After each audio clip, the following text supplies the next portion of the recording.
तो सबसे महत्वपूर्ण बात ये है कि राजस्थान की का जो 10 हेक्टेयर से बड़ी जोतें हैं राजस्थान की, उसकी संख्या सिर्फ 4 लाख है और उसमें कुल 5.8% समाहित है। सिर्फ 6% ग्रॉसली 5.8% हमारी ज़मीन या ही इतनी है कि उसी के ऊपर कोई विकास की बात हो सकती है, सोचा जा सकता है। सिर्फ 5.8% जोतें ही ऐसी हैं जो कि इस विकास के साथ जुड़ सकती हैं।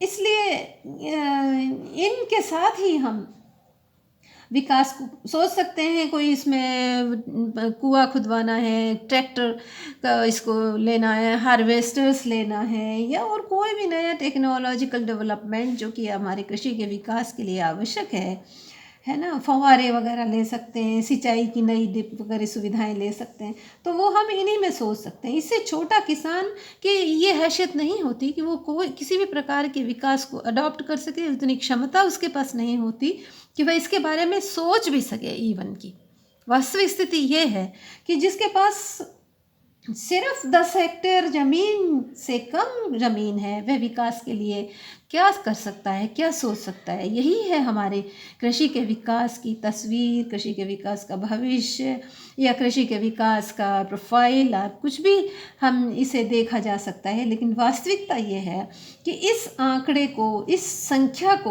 हमें बदलना चाहिए कि जितने कम प्रतिशत लोग इन्वॉल्व होंगे कृषि में, उतना ही अधिक विकास हम कर सकते हैं, उतना जोत जो है बड़ी हो सकती है, कृषि का आकार बड़ा हो सकता है, यूनिट ऑफ होल्डिंग्स ज़्यादा हो सकती हैं, तभी हम उसके विकास को कर सकते हैं और कृषक के हैसियत को बढ़ाया जा सकता है।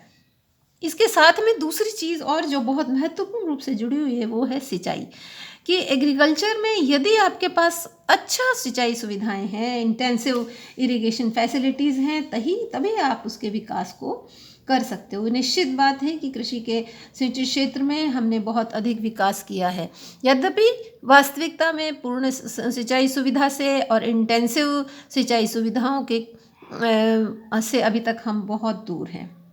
लेकिन 1952 में जो स्थिति थी उससे हमने अभी बहुत किया है। काफ़ी सुविधाएं पहले बिल्कुल था नहीं, डिगिंग वेल वगैरह भी बहुत कम थे, और जो भी सिंचाई की सुविधाएं कैनाल के आने से ये फिगर हमारा यहाँ बहुत महत्वपूर्ण उसमें परिवर्तन हुआ है, और इसी से हमें हमारे 60% क्षेत्रफल के ऊपर सिंचाई करने में सफल हुए हैं। तो 1951-52 में जहाँ 11.7 लाख हेक्टेयर सिंचित क्षेत्रफल था, वो 13-14 में बढ़कर 98.65 लाख हेक्टेयर हो गया है। बहुत महत्वपूर्ण इसमें वृद्धि है, और जो कि 9.6% वृद्धि है इसकी तुलना में। इसी प्रकार सकल सिंचित क्षेत्रफल कृषि क्षेत्रफल का 12% था, जो कि अब बढ़कर 39.5% हो गया है। ये बहुत महत्वपूर्ण वृद्धि है। ये ही कृषि की तस्वीर को बदल सकती है। पहला तो उसमें टेक्नोलॉजिकल डेवलपमेंट, दूसरा उसमें सिंचाई की सुविधाएं, ये अत्यंत आवश्यक है कृषि के स्वरूप को परिवर्तन करने के लिए, कृषि के विकास के करने के लिए। तो अब इनके ऊपर डिपेंड करता है हमारा फसल का प्रारूप, जो हम अब देखेंगे।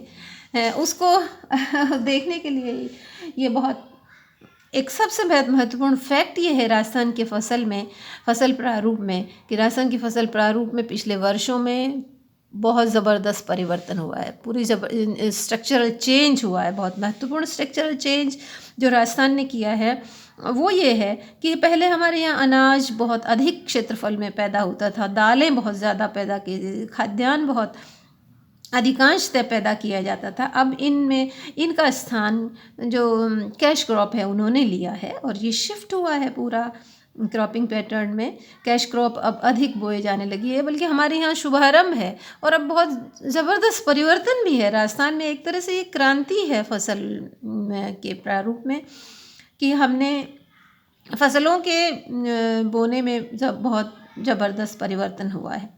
अनाज और दालें शिफ्ट हुई हैं, कपास, तिलहन, मूंगफली, ये सब चीज़ें बोई जाने लगी हैं, और इसके अलावा फल और सब्जियां, इन सब का भी कुछ मात्रा में विकास हुआ है। तो फसल प्रारूप में बहुत महत्वपूर्ण परिवर्तन है। इसके लिए हम इस टेबल के द्वारा इसको हम कुछ मात्रा तक देख सकते हैं कि सबसे पहले जो है अनाज का क्षेत्रफल 65.6%, 65.6 लाख हेक्टेयर था, जो कि 56% क्षेत्रफल था अनाज का, जो अब घटकर 42.5 हो गया है और 101.6 लाख हेक्टेयर क्षेत्रफल में बोया जाने लगा है।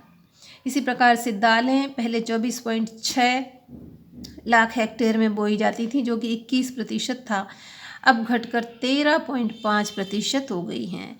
यानी 21% से 13.5% हो गई हैं।